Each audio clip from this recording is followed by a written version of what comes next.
Italian Wine Podcast. Chin Chin with Italian wine people.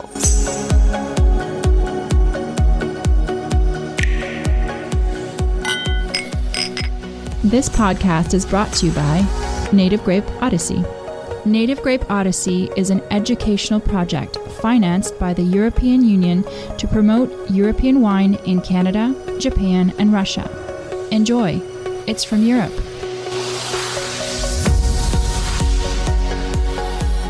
Hello, this is the Italian Wine Podcast with me, Monty Waldin. My guest today is Maurizio Zanella.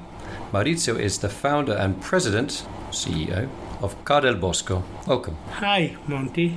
What is Ca del Bosco? What does it actually mean, first of all, and where is it? Yeah, Ca del Bosco, the meaning is Ca is a dialect for casa.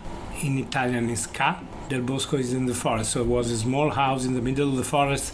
That was when we started in 68, Ca del Bosco in the beginning. A small house in the middle of a forest. And which region of Italy are we talking about? We are talking about Franciacorta, that probably most of the people doesn't know exactly where it's located, but we are in Lombardy between Como Lake and Garda Lake, exactly south of a small lake called Iseo. Lake Iseo? Yeah, and it's a beautiful area. So in 1968, it was this house in the woods. Yeah. Were there vineyards attached to it at that time? No vineyard. There was other vineyard in Franciacorta, but not next to this house. This house was a dream of my parents to have a small farm. They was living in Milano and they want to have a small farm close to the city at 1 hour and do, vegetable, good food. And so they have pig, they have a cow, they have milk, chicken, fruit tree, grapes, to do some wine, but very, very small quantity.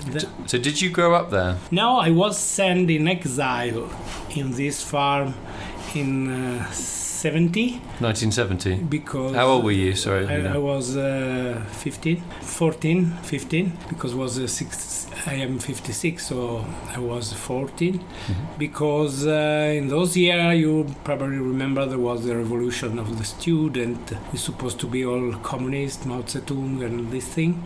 So I have trouble in Milano with school.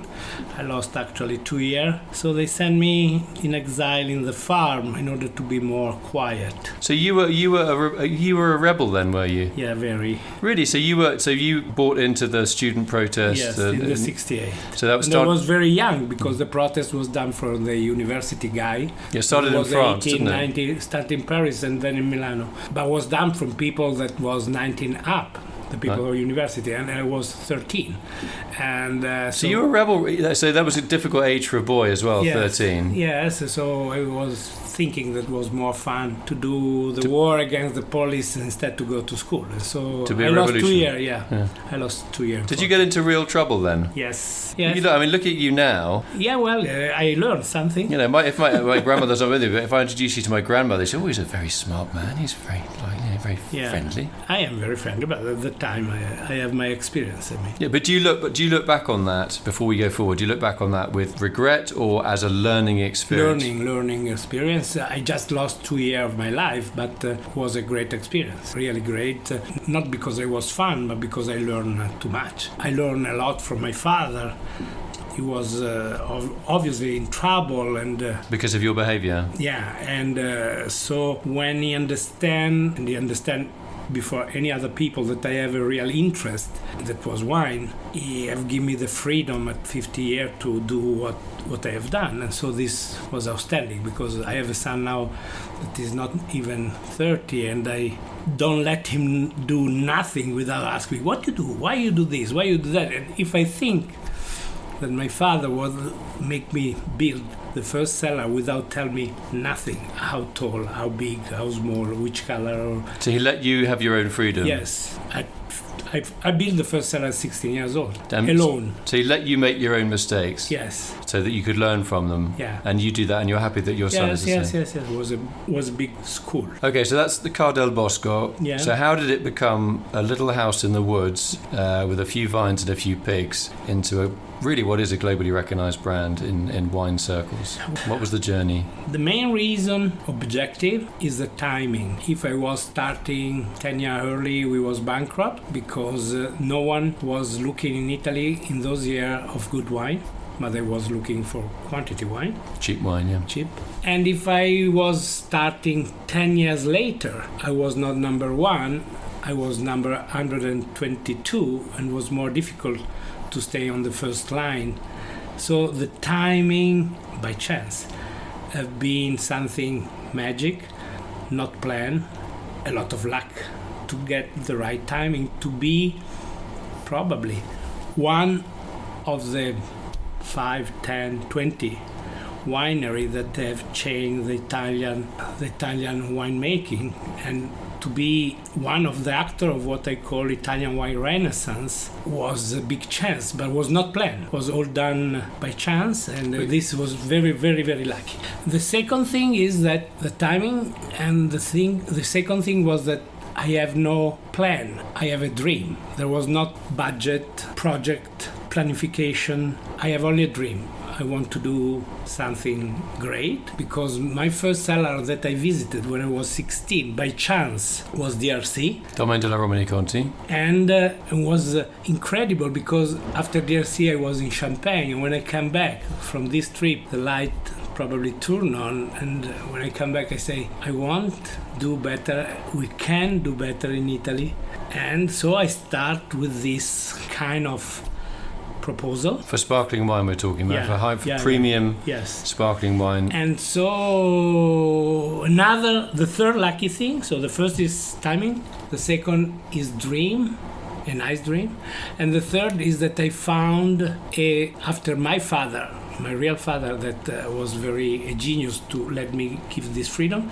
I found a father with the culture and with love of this world, that it was my teacher, my philosopher. It was Luigi Veronelli, that he took me under his wing, because I was so young, and he looked a guy of 17 years, so passionate in wine, and probably he was say, this is something crazy. So Luigi Veronelli, for those of you who don't know, is probably the most influential writer on Italian wine in the Italian language. And it took me, really, we have walked together, make ton of miles in car together, flight in all the world together, to learn about wine, about food.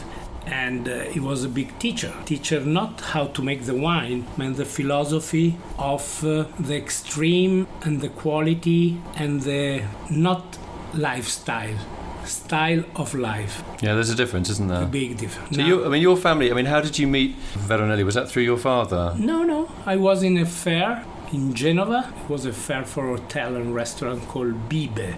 I believe was 74, 75. The first wine that I was doing, I was in a fair, and Veronelli came and say, who do the wine? I say, I. And he said, you're too young. I say, no, it's me. Where are you? And so he was living in Bergamo, that is 20 miles from Ca del Bosco. So we was also lucky that we was very close. So he started a really strong friendship, and this was my luck also, to have someone that give me the philosophic idea, not the technical. Yeah, the actual dream, to shape the dream. To shape the dream and make the dream become reality, with pushing me and tell me this is wrong, this is good, but not to tell me how to do it. So what was the wine he actually tried? Was it a sparkling wine or a red wine? No, it was a still wine, because at the time was Pinot di Franciacorta, was a still wine, because we start to do the sparkling in the 78, and so was before this. So it was still a Pinot Noir? Was a Pinot Blanc. Oh, Pinot Blanc, okay. With some Chardonnay, without to know, unfortunately, there was Chardonnay. But a sparkling inside. wine or a still wine? Still. Okay. It was a still done with Pinot Blanc, that we supposed at the time to have only Pinot Blanc, Pinot Gris, and Pinot Noir, and the Pinot Blanc in reality was a blend of all vineyard, because in the time in Italy, really the knowledge on quality, on clone, on vine was really low, and so there was no Chardonnay. The Chardonnay was not existing, and they blend Chardonnay and Pinot Blanc, Pinot Muscat like if it was the same thing. So I still have the vineyard. I don't want to take it out. The first vineyard to show what they sell me in 72, the Italian nursery, I don't make name obviously, but that they say this is Pinot Blanc and they give us 4 or 5 varietal blend without to know. They don't do because they want to just do to sell. something bad. But there was no knowledge. They was only looking for the rootstock that produce a lot. This was the only interest. At that time was the only focus in the 70s was high yields, high production. Yeah. So that start everything, and this is how start Ca del Bosco. Okay, well, the idea from that little wine fair where you got some encouragement to being part of a brand that is, as I said before, is basically globally known. What happened in the middle? Tell us about the middle part of the story. Hey, it's a very long and beautiful story. I have a lot of. I mean, you're a very charismatic guy, and you. I don't know if I'm charismatic, but. Well, in my view, you're a charismatic. I love what I do. That's it. Yeah, okay, so you obviously got passion for what you do. You got technical background. You've had the right influences in yes, your. Then I go to study in Bordeaux, then I go to study in Burgundy. Then I was so lucky to take from Champagne one old man I was lucky again. The name was André Dubois, and the translation of Dubois obviously is Del Bosco, so from the forest. So I have also the surname that was André Dubois. Yeah. So André Dubois took in Italy the culture, the tradition that we missed in those times, because without them, my friend and Italian winemaker, they are upset with me. But at that time there was no knowledge. In the 70s there was only one, probably that you know the name, start with T, that was a winemaker making great wine, but the culture on quality in wine. Italy, the tea in Italy or in somewhere else, Telechef in California, No, you mean? both of them. Yeah. The California then became doing the wine for Ca del Bosco before another brand from Tuscany, but he have worked on 80, 81, 82, Andrei Chelichev with us to make our still wine before he started a serious collaboration. He have done this friendly because we was friends. Then he get a very good contract with the wine that now is known worldwide in Italy, in Tuscany. But this time the knowledge was so low that I was obliged to take someone from France for the Franciacorta wine and someone from California for the still wine, because we miss the culture into great wine. So it was important, especially after I studied in Bordeaux University and in École d'Enologie de Talence, Station Enologique de Bourgogne in Bonn. I feel that in Italy we was sleeping, or we was focused on another product, and so I understand that we have to change everything. So we change how to plant the vine, and we go from 1,500 foot vine for hectare to 10,000 vine for hectare. So high density vineyards. Yes, and we start all the process in order to try that the dream became reality. So those are the 47 years that I am talking to you. Yeah, we can start the interview then. No, I'm joking. No. I mean, but it's you too obviously... long it's the brilliant. 47 harvest. But what I miss the most is the tradition, because all the other thing you can buy, or you can get the knowledge, or you can have idea. We have 5 patents in Ca del Bosco that no one in the world wine have ever done. So you have a lot to do. Because if we patent something, means that we can patent another 100. So we are in the prehistory still in quality wine. There is a lot to do. But what are you patenting? They're not grape varieties. We patent, I don't know, we patent to do the dégorgement without oxygen, so we don't add 1 milligram of sulfite at dégorgement. This is the more important patent that we have. So you want to reduce the sulfite levels? Yes, and at dégorgement, you know that when you dégorge the wine, you feel the protection, the CO2, because you lose the CO2, oxygen get in, and you have oxidation, so you have to protect the wine with sulfite, and you give a big amount in this moment of sulfite. And I was crazy. I said, no, we have to find a way not to add any. And we get this and we patent this. Then the new crazy thing is that when we turn all the vineyards in organic, and we are certified organic with more than 200 hectares, we find out that copper was not so healthy and was not so good for the fermentation because the yeast doesn't like him. I speak very simple in order that everyone can understand. And so we think something crazy, because I think like my grandmother was always screaming with me when I was eating an apple, say, wash it. So we patent the first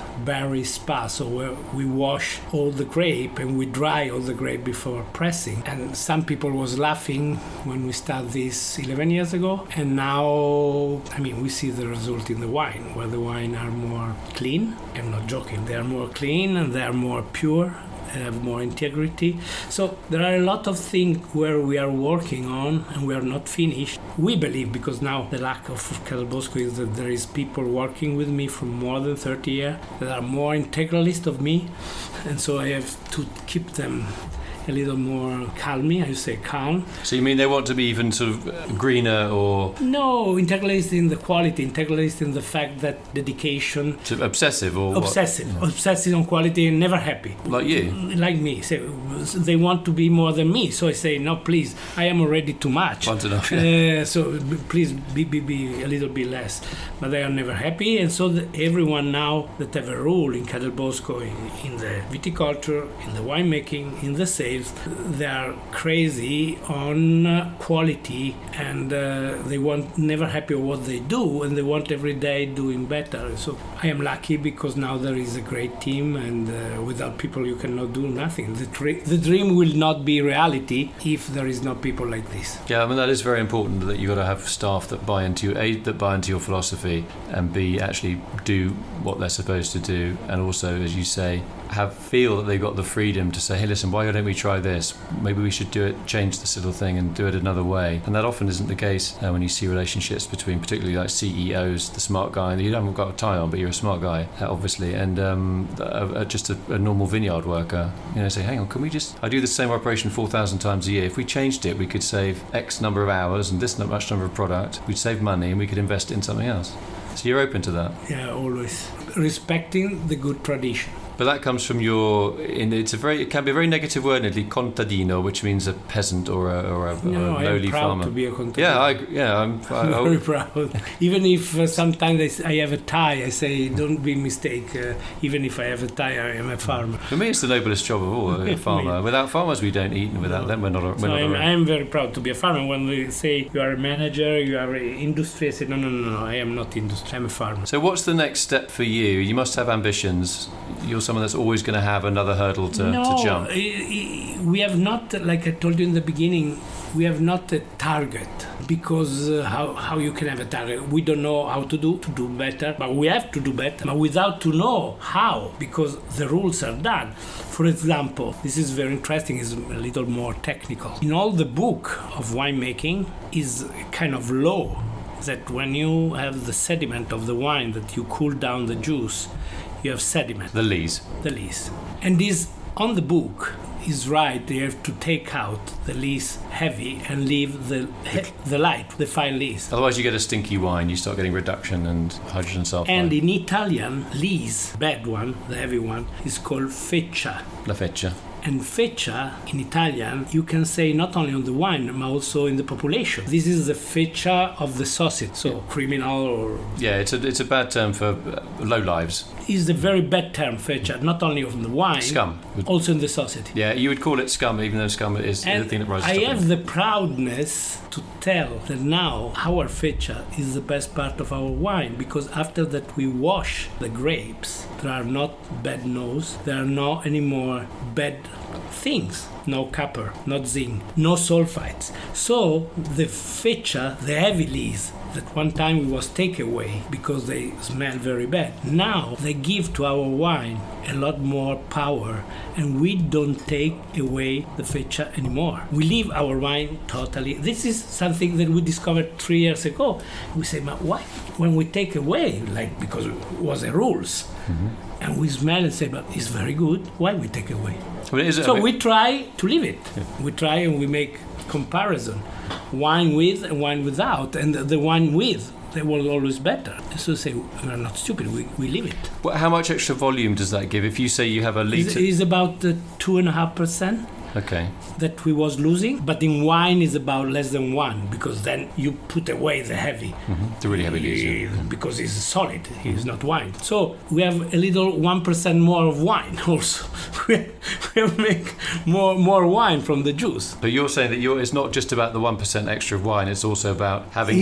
Because you leave on the wine absorb the power, the intensity from positive things and not from negative. And it can allow you to reduce the level of sulfites as well, because because it's still on the lees. So they tell you, we don't have a target because this happened by chance. We don't know. When we studied the berry spa, all the machinery, that was crazy, because the people that, that all the fruit that became food is washed. Yeah. Olive to do olive oil, orange to do orange juice, apple to do cider or orange juice, fruit from yogurt, fruit from jam, everything is washed. The only fruit that is not washed is grape, because is insane, is blaspheme. Because the first fraud in the 60s was to add water to the wine, because who cares if the wine of 30 degrees is 12 or 11 and a half, who cares? And so the first fraud, the first bad thing to do was adding water to the wine. So when you speak water in the world of good wine, high quality wine, the people, water? Are you crazy? They think you're just putting the hose in the vat just to make more wine. And so when we say we wash the grape, the people look at me, are you nuts? Yeah, I have to say I thought you were nuts. No, we are a little bit nuts, but we dry the grapes 99.7%. So there is more wet a grape that is cut under the rain than our grape, because our grape is more dry of someone that is harvesting with the... But is it worth it in terms of cost? Obviously, traditional method sparkling wine. Crazy cost to wash and dry. But so you can, if you were making like a everyday white wine, you probably wouldn't do that. But if you're making top quality sparkling wine with a decent margin... do now with all. We Really? do with the white, we do with the red, because if you see, it's just enough that you look at the first, we call jacuzzi, in the first thing where go the grapes. After half an hour, the color of the water, you understand immediately that is a process that will arrive for all the wine in the future. Because you see the water, and you see the water brown, and say, what is this?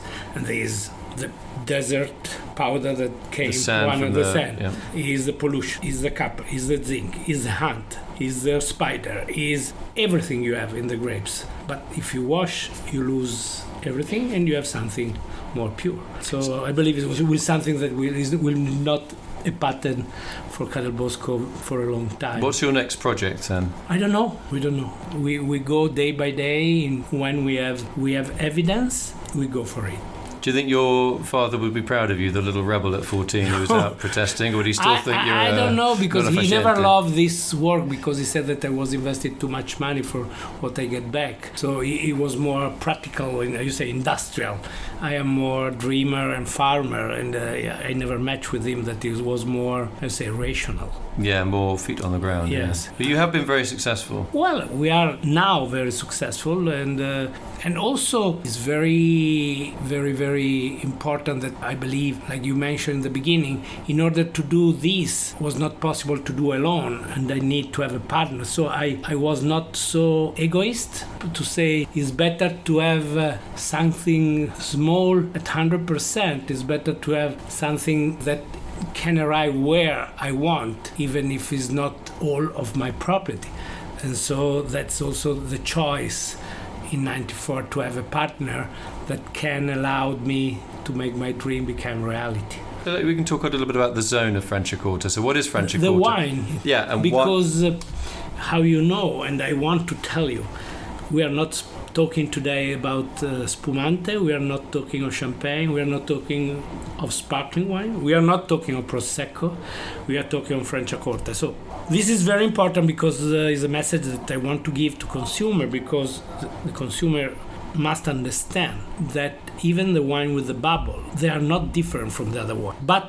And so it's stupid to call it how they have done. You have to call it with the name where they come from. So we don't want, and the law, the European law, give us the opportunity to do, because perhaps all the sparkling wine done in Europe must mandatory put on the front label for help the consumer the fact that they have bubble inside. So all the sparkling done in Italy, they must have spumante on the front label. All the sparkling done in France, they have vermouthon on the front label. In Germany, sec. In England, sparkling wine. There are two exceptions. One is our cousin of north of France, east of Paris, that obviously I don't mention. And the other is Franciacorta. Begins with the C. It began with the C. And the other one is Franciacorta. These two appellations get the recognition to be wine and not sparkling. So we are talking of wine. Incidentally, those wines have bubble, but incidentally. So I want and I hope that the consumer recognize Franciacorta immediately like a wine, like Barolo or like Brunello, because the fact that it's red, Barolo, is not effective. The fact that it stays 6 years in the hood, who cares? The fact that Franciacorta have the strongest low production of sparkling wine in the world, we don't care. Is Franciacorta. Then the rules became after. If someone want to know, yes, is the most strict law to make a sparkling wine in the world. So low production of grape, low pressing of the grapes, more long aging time of all the others. So a lot of things that give the rules to the producer of the area to get not quality, but a future and build the culture that we miss because we have only 50 years of culture and give to everyone the direction to get the culture more fast as possible. Okay, I want to say thank you to my guest today, Maurizio Zanella of Ca del Bosco, founder and president, CEO of Ca del Bosco, and former teenage rebel, but ultimately a contadino, and a very proud contadino, a proud farmer who happens to make sparkling wine with washed grapes. It's been great talking to you. Very stimulating guy to interview. I have to get you back on the show, I think. I'd love to delve deeper into some of your rebellious times, and I'd love to come and visit see the winery during harvest. You must come during the harvest because it's something unique. You sort of made your own life. You've had great influences. I mean, if you Domenico Romani Conti in Bordeaux, Veronelli, and also your parents. Yeah. You've made the most of all of those influences, good or bad. And some people say, "Oh, I had a bad father," or "I had a bad this," and complain about it. I was lucky. Yeah, and you always look on the bright side. So that's great. It's nice to see you, Maurizio Zanella, Ca del Bosco. I hope we meet again. Grazie. See you soon. Piacere mio. Ciao. Grazie mille. Grazie. Fantastico.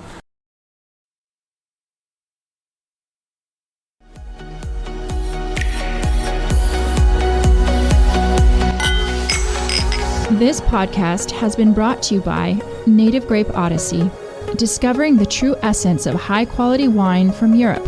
Find out more on nativegrapeodyssey.eu. Enjoy. It's from Europe. Follow Italian Wine Podcast on Facebook and Instagram.